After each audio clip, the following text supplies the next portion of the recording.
观众朋友，大家好，欢迎收看今晡日福建女呢个节目。人老人之间嘅沟通啊，你要讲话，讲冇强嘅语言，你就得讲河洛，就得讲客，除了世界地图要懂到冇强嘅语言。今日老大家来讲嘅係另外一種溝通嘅語言，是係呢個手語。所以當番而嚟繞牆道裏邊呢度兩位老大家來講手語嘅發展也好，手語嘅重要性也好，大家老朋友記。聽嘅裏邊咧係來自美國嘅史文翰先生，歡迎先生。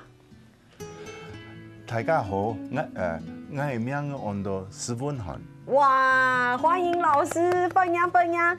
聽你咧繞牆嘅係呢個聽嘅裏邊，哇，大家對佢聽所動所落嘅手語嘅研究吼，超過40年成嘅鄧麗芬先生，歡迎。大家好，我係鄧麗芬。欢迎老师。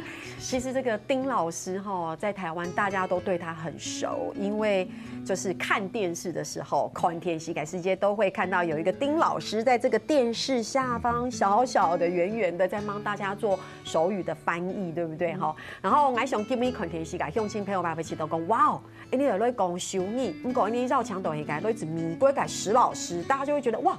一个美国的来的这个史老师，竟然要跟我们聊手语，而且刚才开场的时候还用了客家话跟大家问好。老师，唐地是一些头白有学过客家话什么？我有學，但是我你下動橋冇講。我现在中文一样讲得非常好。記得，其實老師已經超棒了，對不對？我建議老大家來講手語兩件事情哈。我一開始先來講啊，線上佢嘅中文講得非常好，聽說滿足，聽說我們線上哈。老師是1971年來到第一次來台灣。老師，你跟大家分享一下，1971年呢很久，已經50幾年前了。那時候為什麼會來台灣學中文？那個時候我在美國已經念了2年的中文課，覺得中文很有意思。那我那個時候有2個台灣來的同學，他們跟我一起住，那我跟他們學習很多中文。對後來他們說，你如果真的想要把中文學會的話，你應該到台灣去。對啊，所以那我就開始做準備了，那就1971年來了。哇，而且我在錄節目之前，我有問過老師，我說老師，你50年前就來到台灣，那你總體 total 就是你整個待在台灣的時間有多長？老師說大概6年。6年半。6年半，可是你看老師中文到現在沒有忘記。丁老師是不是說得非常好？對呀，對，人家都以為他是台灣人，對，然後說，哎呀，一個長得這麼像外國人的人，對，還以為他在台灣住了50幾年。不過今天漢卡從繞改時，你唔係來講用印度推班都好中文，我們要講的是手語手語兩件事情，所以老師的手語也很有研究。當時怎麼樣？你看你又學中文，你對語言這麼有興趣，怎麼又會想要學手語？其實那個也是一言難盡。我第一次看到台灣的手語，是我坐公共汽車往外看，有2個聾人在那邊打手語，我說哇，我都沒想到，對，其他的國家也有他們的手語吧？那我回去美國的時候，對，有一個機會認識了一個美國聾人，還有他的一個聽人朋友，對，那我跟他們聊起來了，因為我不會美國手語，那我跟他們說，我以前在台灣看過台灣人也在用手語，對，那我說這次回去台灣的時候，我可能要開始學一點那個地方的手語。那我並沒有這不是我去台灣的目標，我是去繼續學習中文。對。但是剛好有一天，反正那個時候我住在大直，那我住我隔壁有幾個大同工學院的學生，那個時候叫做工學院。對。讓我跑去敲他們的門，要去看他們嘛。那走進去，他們都在比手畫腳。我說，哇，你們在幹什麼？他們說我們參加我們學校的一個社團，對，每個星期5晚上到叫做台北盲聾學校，那個時候，對，那是還沒分校之前，因為後來他們把它變成啟聰學校，還有啟明學校，是，反正我去了。一走進去，我都不知道聾人是什麼樣的人，因為我沒有接觸過，除了那一個美國人。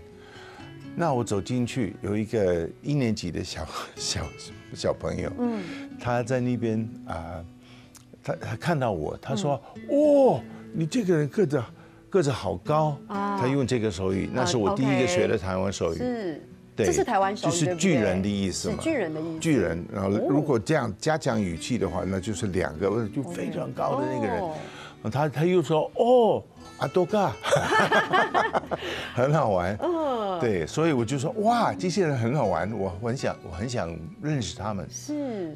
那天我就问了说，你们学校这里有没有教你们英文？他们说有啊，很难。他们觉得手语英文很难，这是难的手语。那我说，那我可不可以也到学校来帮忙，就是辅导，教英文？哦，好棒！辅导他们那个学生的功课。是。所以他们给我安排一个教室，那我就开始，就是第2个礼拜我就开始正式的在那边教每个英文，每个星期5跑到那边，跑到学校去，在黑板上写他们课本里面的一个英文句子，然后把那个翻成中文。再把那个时候我不会台湾手语，所以我就问他们这个中文字怎么打，然后他们就教我什么我是啊什么什么，那反正慢慢的我就这样子的开始学习，也跟龙生交朋友。好棒！也因为这样就爱上了手语，对不对？那是1973吗？那是1973年的11月，我第一次去。你看，1971年第一次来台湾学中文，1973因为一个缘分到了那个学校，然后开始学手语。这是一个缘分，而且爱上手语，对不对？而且老师刚刚已经示范了一些。你看，我们今天旁边会做丁老师，为什么要做丁老师？因为这2个人的这个友谊啊 ，friendship 已经超过了46年了吧，对不对？可以有这么多年吗？46年，对，所以2个人其实是一起在这个手语这条路上互相精进，对不对？对。老师，我们问一下丁老师，你看老师是因为这样子爱上手语的，那丁老师嘞，你嘅故事冇共用啊？冇共用。因為表弟一開始因為表弟，伊嘛讀唔到，佢讀唔到，不過因為表弟嘛太親近了，就不覺得怎麼樣。個最重要一擺，我去參加一個夏令營的一個活動，社團活動，就社當到嘅5、6個啟聰學校嘅學生剛才看見到啲打手語，因為剛才我冇乜嘅曉，一啲嚟聽聽，不過看起來，哇！那要按住喺咪啲講嗌做乜嘅，要硬看嗌，想講啲嘅媽嗌，因為我是隊輔嘛，對，然後管家都吃飯啦，睡覺了喺咪啲嘅講嗌乜嘅，個後我都同家到較熟悉以後，就家到大概就我就會去學校，咁啊去學校，噶有放假的時候，媽會家到媽會約我出去走走玩玩，我就按嚟學，哇，我就學到懂到手語，唔過家下就按嚟學聽啦，冇乜嘅系統，個有一擺，家到就帶我去啊。我老豆家頭帶我去認識啟聰學校的老師，對，我老豆喺啟聰學校嘅欣賞，專一嘅欣賞啊，就是專門去搞手語嘅安樣。佢唔係搞手語，佢欣賞做啲學校，因為叫我上課咪愛教書啊，叫做怕會手語安尼。剛才想啊，做怕黑啦，個一看，原來是個老外，原來是個老外在教台灣手語，哇哦！佢講19歲的客家小姑娘，19歲的客家小姑娘在這裡是小丁，對，我叫她小丁，對，小丁啊，讀到這個很帥氣、很高的老史，對，老史。所以因為這樣，其實2個人就我覺得就是有這個緣分，對啊，然後就一起學，就開始有系統的。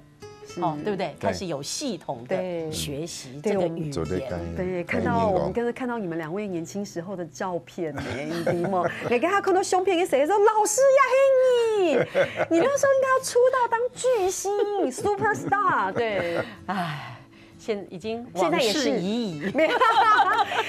不过很有趣哎，就是很棒的事情，因为这样我可以来周得聊给丁老师的那种冲击，会觉得怎么是一个老外在台湾教我们台湾的手语，对不对？不过你单枪爱有你，因为这样石老师还在台湾开了第一个手语班，对不对？对，就是1977年，那个时候我已经学了不少手语。对，那我回去美国，我在那边修了一个第2个硕士学位，有关聋教育方面，念完了，那我就回到台湾来。那个时候比较有，反正比较有一种了解，我知道聋人的社会是什么，还有听觉障碍教育应该怎么样，应该怎么做。那我说，其实我觉得最重要的是说，更多听人应该要开始学台湾的手语。所以我在 YWCA 就是台北那个女青年会开了2个手语班，一个是台湾手语，针对着听人；对，第2个班是一个美国手语班，对，针对着聋人，对，给他们一个机会学习一种外国的手语。观众朋友听到这里就会觉得说，哈，美国手语、台湾手语，这有什么不一样？大家是不是起头讲，哎，你两种手语嘛，冇强，大家先聊下，你马才，你等下就怎样讲？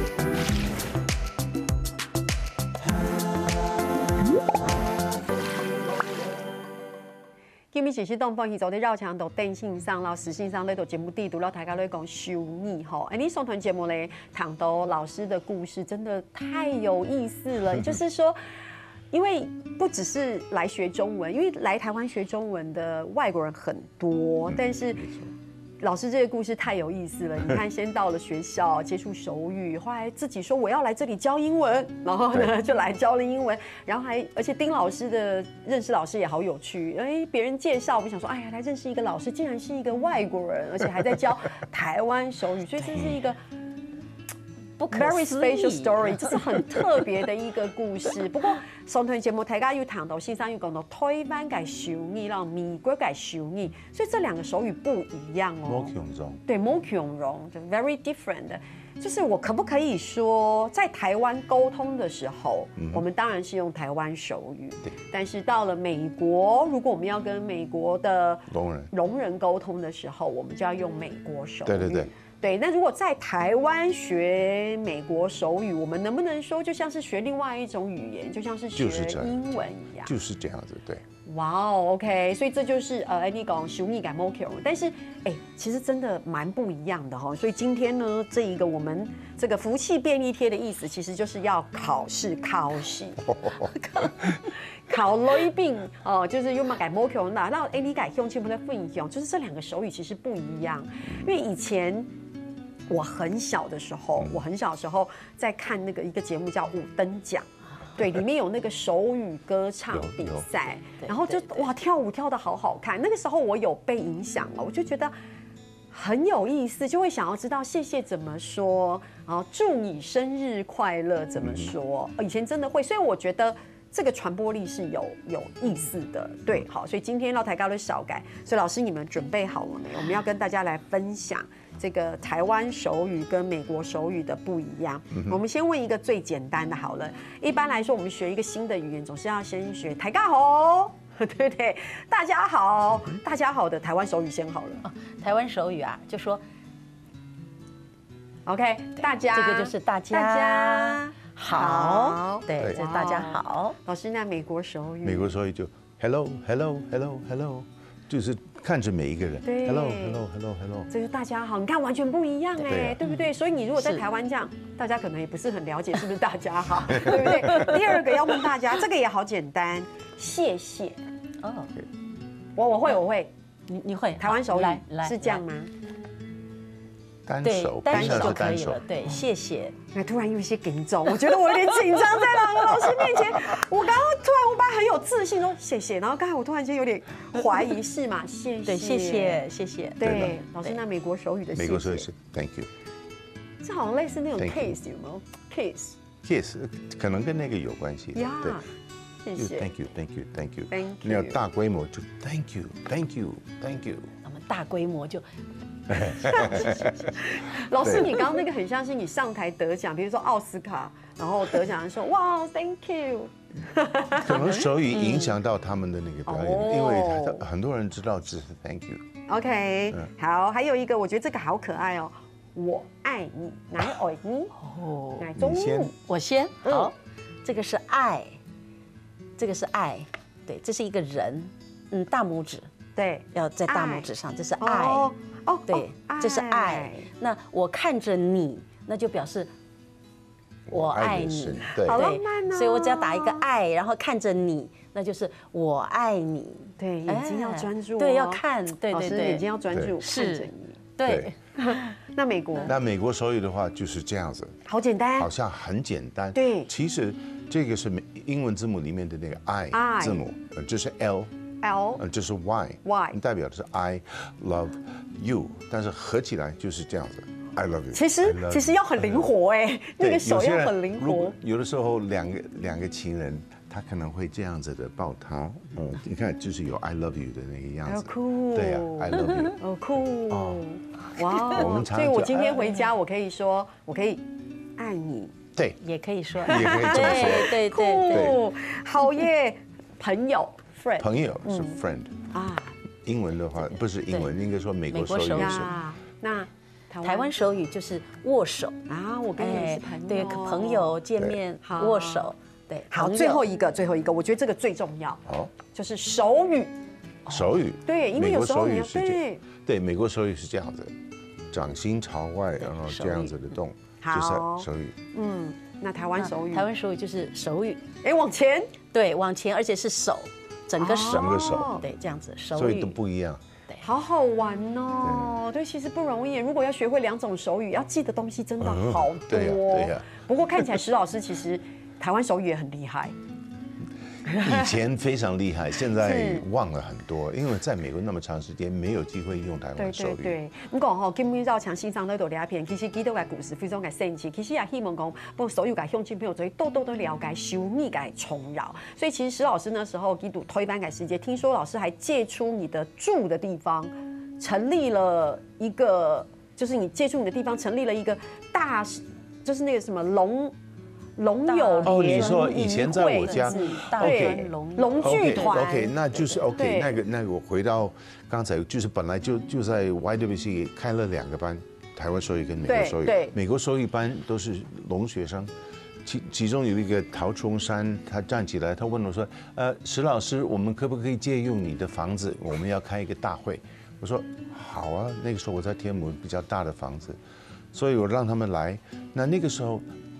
同样，我在那边开了那个台湾手语班，有一位老师叫汪其美教授，他来敲那个门，然后他进来，他说我不能上你这个台湾手语班，我现在有很多事情，叭叭叭。那所以他跟我说，他以前在美国看过美国的龙剧团表演，那我说哦，对我听说过，但是我对戏剧是完全一窍不通。那汪其美老师说，那你如果将来有什么机会可以请我，来看，就是参加聋人的活动的话，我很有兴趣。后来，所以陶崇山站起来说要用我的那个场地，那我跟他说好，那个汪老师，现在有一大堆聋人会到我家来，你要不要来跟他们聊天讲话？所以。那个是1977年，大概8月9月的时候，这些人都到我家来，那我给他们介绍。那个时候我们台湾那个时候没有手语翻译服务，根本没有，所以变成我又是一个老外，在替一位台湾就是台湾的老师是对着聋人社区说话，就介绍，对我在做翻译，对，然后汪老师就。跟他们聊了一下，然后他说他想要成立一个台湾的龙剧团，对，那所以他们都很有兴趣啊，就开始排演，他们选了一个团长什么的，就开始排演，然后那个就开始进行了，那就谈到第一次公演，那是1978年的5月5号，好像是，对。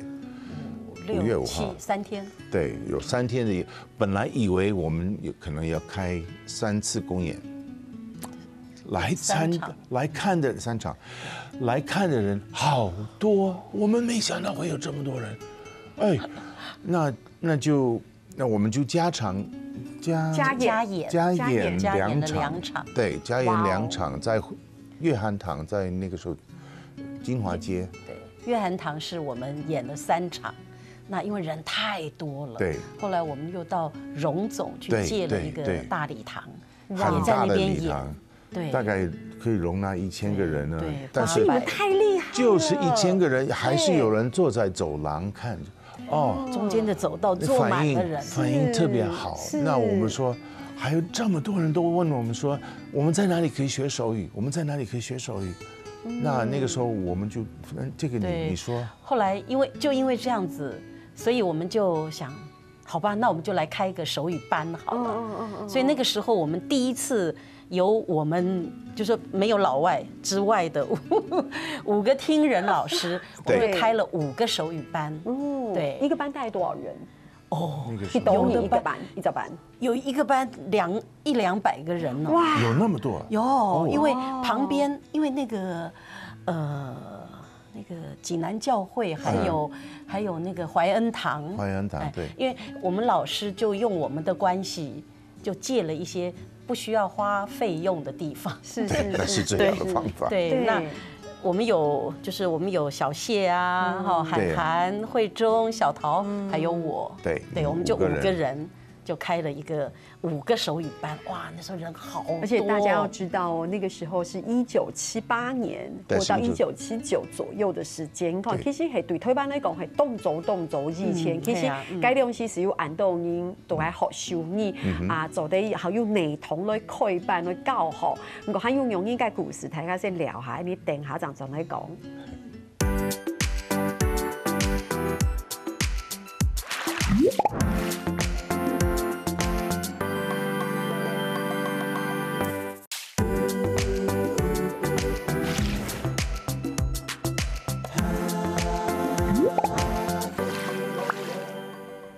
呢上堂节目有讲到哈，线上记得改龙剧团的演出，还加场演出，对不对？来了好多的观众，也超出你们的想象。不过也因为这样，你们这个手语的班的课程就变了5个班，然后越来越多，对不对？然后呢，这个时候大家就要想啦，是不是我们要有教材？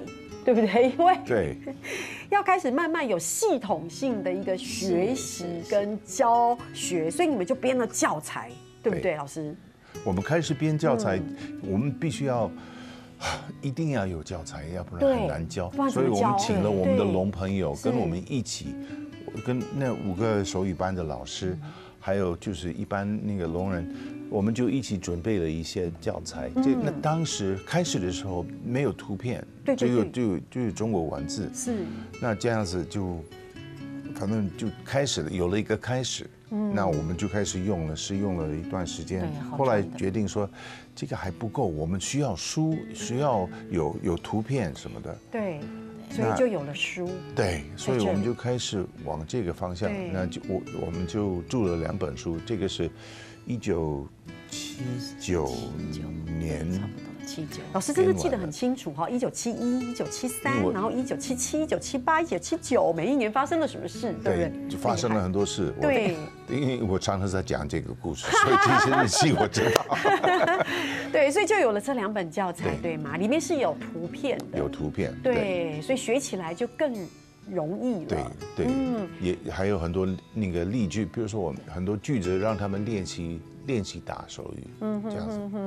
而且大家可能第一家都这个小秘密好了，也不是秘密，大家都说这个名字取得真好，熟能生巧。听说这个名字是石老师想的，这个我想出来的。我知道有一句话就是说熟能生巧，熟能生巧。对，熟能生巧。那我就把第一个字跟最后一个字稍微改变，变成熟能生巧。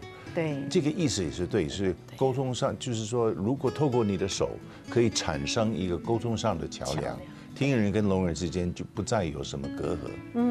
就这样。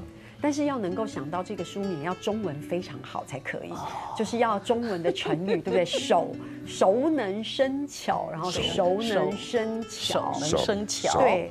那老师这2本书你们推出之后，应该很受欢迎哦，因为大家都应该觉得这是很重要的教材。那个时候我不在台湾，他这本书大概算是台湾第一本比较正式的一个手语教材，对课本，然后。它其实也能够自学，所以因为里面除了有图片，对，还有很多说明，是，比如这个手语怎么打，你什么东西放在哪里，而且又有语法，这个手语的语法，所以你其实自己看，当然上课是最好，自己看，所以应该算是。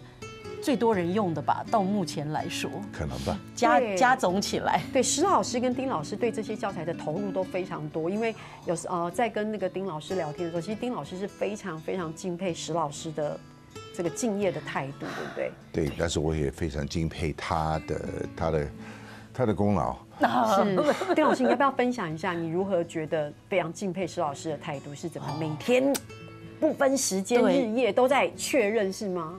因为我当时我总觉得啦，就是你说我们台湾人，我们做这些好像是应该的嘛，因为是我们自己的对应该按的，嘿啊，一个外国人按你是按转型，嘿啊，我就懂感通啊，然后我又想讲。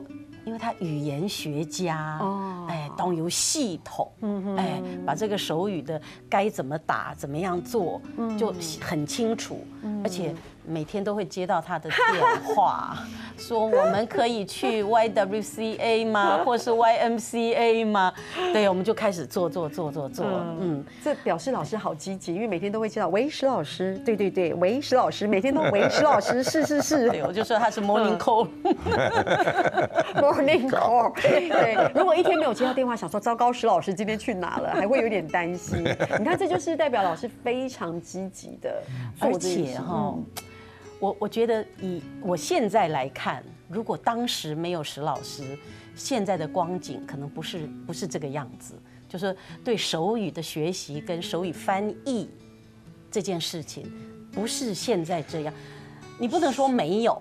可能会有，但是就不是现在这样。我们是不是太晚进行今天这一集访问了？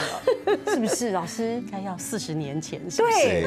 可是课台20年啊，今年20年，今年是20年的生日。对。不过就是真的太棒了，因为我觉得，因为石老师也是居住在美国啦。那这一次是因为线上又和那到台湾聊，就是两礼拜的时间，然后我们才有这个机会说，老师，你可不可以来分享分享一下线上的故事，老师的故事？好，所以其实才有这个机会。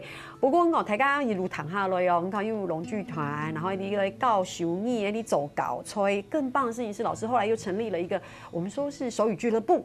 对不对？对，对，那个也很重要，因为要给一般人一个机会，能够练习他们的手语。对，等于说要跟聋人交朋友。对，我们必须说，如果今天我去学了手语，然后我学的很多我自己有兴趣，可是我除非我自己的身边有实际上的需要，不然我不知道去哪里使用。对不对？除非去表演节目，或者是去参加比赛。所以手语俱乐部就是因为这样。然后变得反而大家都就诞生了，对，一个一般性的一个俱乐部，大家都在一起互相认识，玩一玩，这样子是一个很好的事情。对啊，而且那个时候，因为我们开了这么多班嘛，这么多班级，有这么多的人学手语，那又有这么多的聋人，所以我们把他们集结在一起，哇，每个礼拜都办好多的活动，那很多对，好多好多哇，我都讲不出来了。对啊，老师这样多少年了？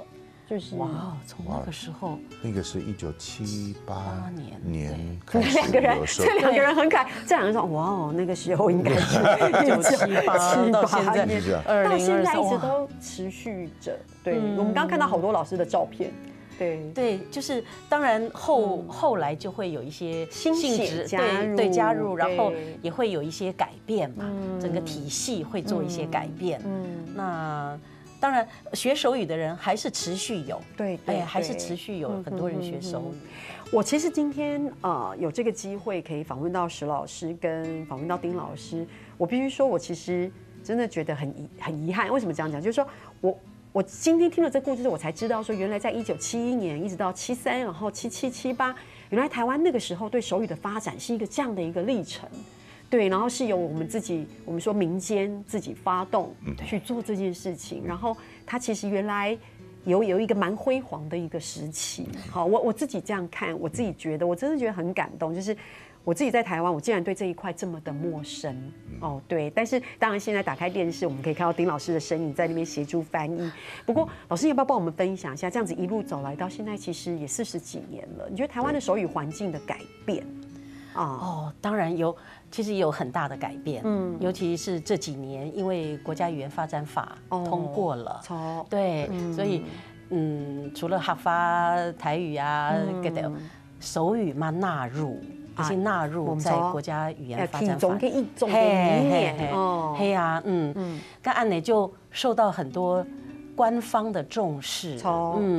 古时候也很大概天视看。